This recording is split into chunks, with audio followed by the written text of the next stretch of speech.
2021 বিধানসভা নির্বাচনে তৃণমূলের বিপুল জয়ের পর ইভিএমে কারচুপির প্রশ্ন তুলেছিলেন বিরোধীরা, কিন্তু সেই সময় তৃণমূল নেত্রী মমতা বন্দ্যোপাধ্যায় ছিলেন কার্যত নীরব। বৃহস্পতিবার 5 রাজ্যে ভোটের ফলাফল প্রকাশের পর দেখা গেছে 4 রাজ্যে কার্যত অপ্রতিরোধ্য বিজেপি। এর মধ্যে উত্তরপ্রদেশে আসন কমলেও কোনো চ্যালেঞ্জ ছাড়াই প্রায় 3 দশকের রীতি ভেঙে এই রাজ্যে টানা দ্বিতীয়বারের জন্য সরকার গঠন করতে চলেছে বিজেপি। কিন্তু এই জয় নিয়ে এবার সরব বাংলার মুখ্যমন্ত্রী মমতা বন্দ্যোপাধ্যায়। তিনি অভিযোগ করেন, উত্তরপ্রদেশ সহ 4 রাজ্যে ইভিএম কারচুপি করে ভোটে জিতেছে বিজেপি।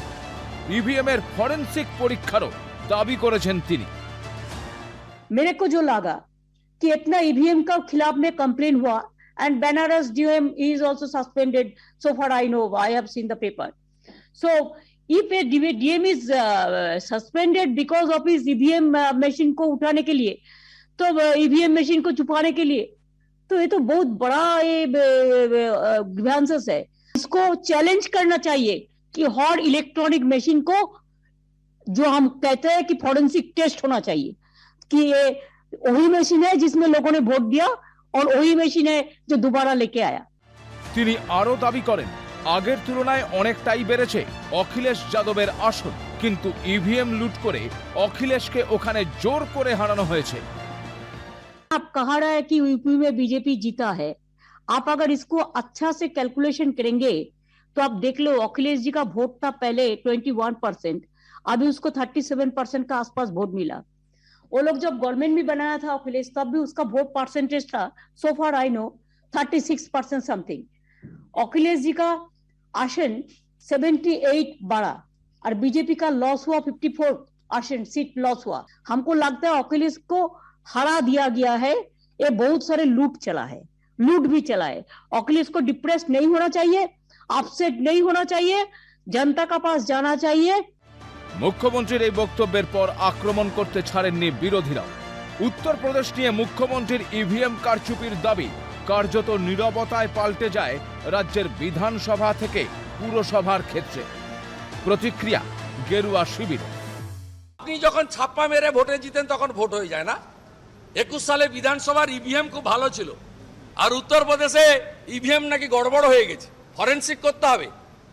আগে পৌরসভাগুলোর ভোটের ফরেনসিক করুন। রাজ্য সরকারের তৃণমূল কংগ্রেসের বুকের পাটা থাকতো, তাহলে অ্যাডভান্স M3 মেশিন দিয়ে, যে মেশিনে গোটা ভারতবর্ষে ভোট হয়, যার সাথে ভিভিপ্যাট থাকে, সেই মেশিন দিয়ে ভোট করানো তারা চেষ্টা করতো। স্ক্রু দিয়ে যে মেশিনের নাম্বার পেছনে লাগানো থাকে, 5 মিনিট দিলে আমি খুলে চেঞ্জ করে দিতে পারবো, টেকনিশিয়ানদের কথা ছেড়ে দিন, সেই মেশিন দিয়ে ভোট করাতে হচ্ছে তৃণমূল কংগ্রেসকে। এটাই প্রমাণ করছে যে মুখ্যমন্ত্রী ভয় পাচ্ছে। চেষ্টা করেছিল, মমতা ব্যানার্জি গিয়েছিল বিশাল পরিবর্তন এনে দেবে, কিন্তু যে অবস্থা মমতা ব্যানার্জির হয়েছে, ওদের ওই পুরনো একটা ছক, ইভিএম মেশিনে কারচুপি হয়েছে।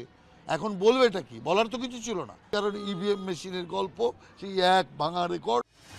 মুখ্যমন্ত্রীর সুরে কার্যত একই কথা বলেছেন তৃণমূলের মুখপাত্র কুণাল ঘোষ।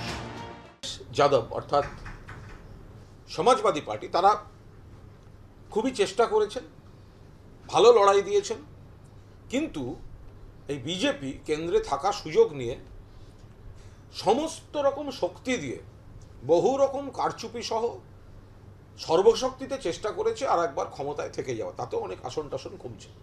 বাংলাতেও চেষ্টা করেছিল, বাংলায় সুবিধা করতে পারেনি। বাংলায় তৃণমূল কংগ্রেস ওদের পরাজিত করেছে।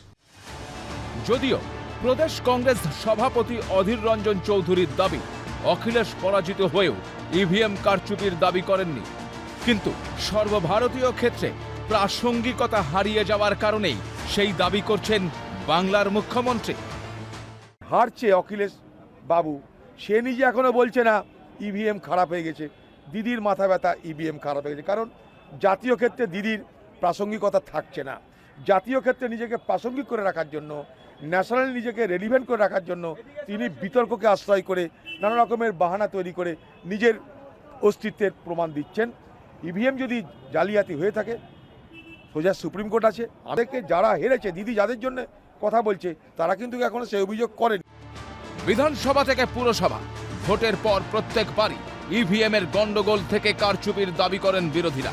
অভিযোগ, পাত্তা দেয় না নির্বাচন কমিশন, গ্রাহ্য করে না জয়ী শাসক দল তৃণমূল কংগ্রেস।